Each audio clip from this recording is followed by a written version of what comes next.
Well, hello again. Paul Mackey with Dell Packard. Nice to have you back. Thanks for clicking. Dell, nice to see you again. Hi, Paul. Welcome back. We are talking about the book series, The Inheritance of the Cedar Grove Resort. The Inheritance is the first of three in the series. The second is The Nuptials, and the third is The Sale. Dell, take a few minutes, if you would, and tell us a little bit about those three books and maybe the three characters that are involved in that. I'm going to let you talk. Okay. Well, the first one, The Inheritance. This starts with the mom passes away unexpectedly, and three sisters inherit this $3 million resort up in Muskoka's cottage country. Nice. They're all at different places in different stages of their life. They have to come together and figure out how they're going to protect this inheritance. And you know how fun it is working with families. So here's three total strangers basically coming together to protect their inheritance. In the next one, The Nuptials, it's the same three sisters in the same resort, so it's a continuation. They're all standalone novels, but this one is a continuation, and it's at this resort, there's always lots of weddings. It's a beautiful resort, and they cater weddings. Well, this time it's one of the sisters that's getting married.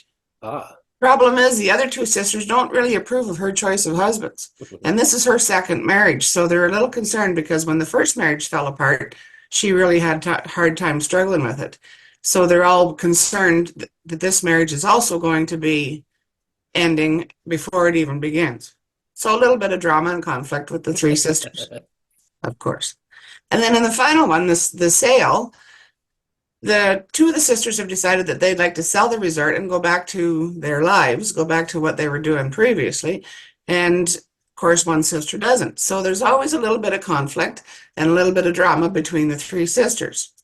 With the three sisters, Debbie is the main character, Deborah, but we call her Debbie. She's worked at the resort for 20 years, worked side by side with her mother for the last 10, and was just heartbroken when she lost her mom, of course. She is the entrepreneur in the group. She's the hard worker, can juggle many different balls in the air at the same time, sort of thing. Janice, the middle child, she's the happy-go-lucky life of the party, easygoing kind of girl. And then Susan, the oldest of the three, she is a self-made woman. She's a real estate agent, lives in Toronto with her husband and her kids. And she is a take charge kind of girl. She's always been the big sister, the rock of the group. And the three sisters are, because they're so different in their personalities, there's always conflict and drama between the three of them, just being sisters. Now try to add working together in a resort on top of that, and it can be a pretty interesting, fun story. And you're right. There is an interesting dynamic when it comes to family business. With a family business, you get extra privilege and extra freedom that you might not have in a regular 9-to-5 job. You also have extra responsibility. I have worked in family business. I know lots of my friends have, and they can all pretty much say the same story. It's a remarkable thing and it's a horrible thing, all at the same time. Can be both, yes. Yep, it certainly can. You alluded to something there with a little wink a few seconds ago. And so it triggered a question in my mind. How much of Dolores Packard or your siblings show up in the characters of this series? I think you write what you know. Yep. So I don't have any particular person in mind when I write the character. The characters sort of develop on their own. But they're sort of bits and pieces of people. I've had my friends ask me, is that me that you wrote about in that story? And no, I didn't write about anybody specifically, but certain traits and characteristics of my friends are sort of woven into my characters. You can't help it.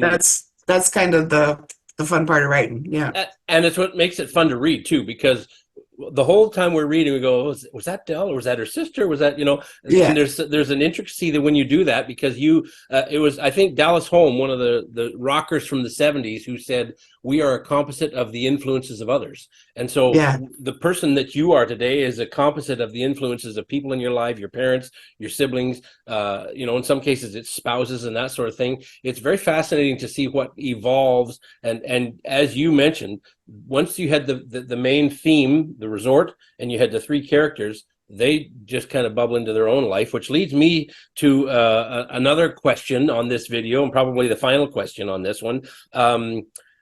Have we heard the last of the three sisters? Is this the end of the resort? What's coming down the pike, or are you allowed to tell? I don't know yet. Okay.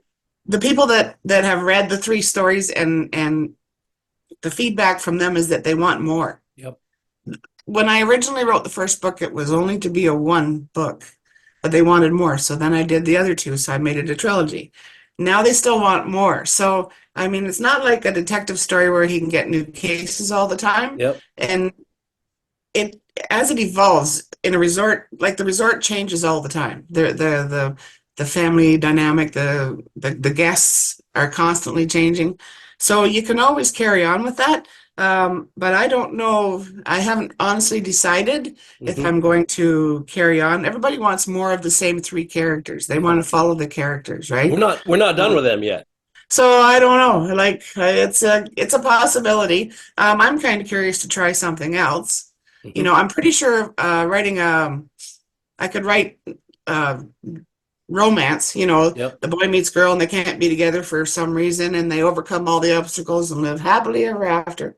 And if it's a Harlequin romance, it snows at the end. You know, I could write those in my sleep, I'm sure. Yeah. That wouldn't be a challenge for me, right? So I need to be challenged when I write. Like it has to be a little bit out of my comfort zone.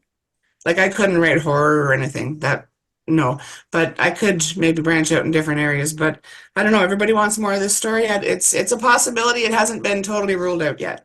Well, as the author, you have the quote unquote pen in your hand, but not really. When everybody says we want more, and when the story writes itself, that remains to be seen. We will look forward to maybe 4 and 5 in the series of the Cedar Grove Resort. That said, Del, thanks for spending some time today. It's kind of nice to hear the summary and to learn more about you. Thanks for inviting us into your home, and we will hopefully do some more of these.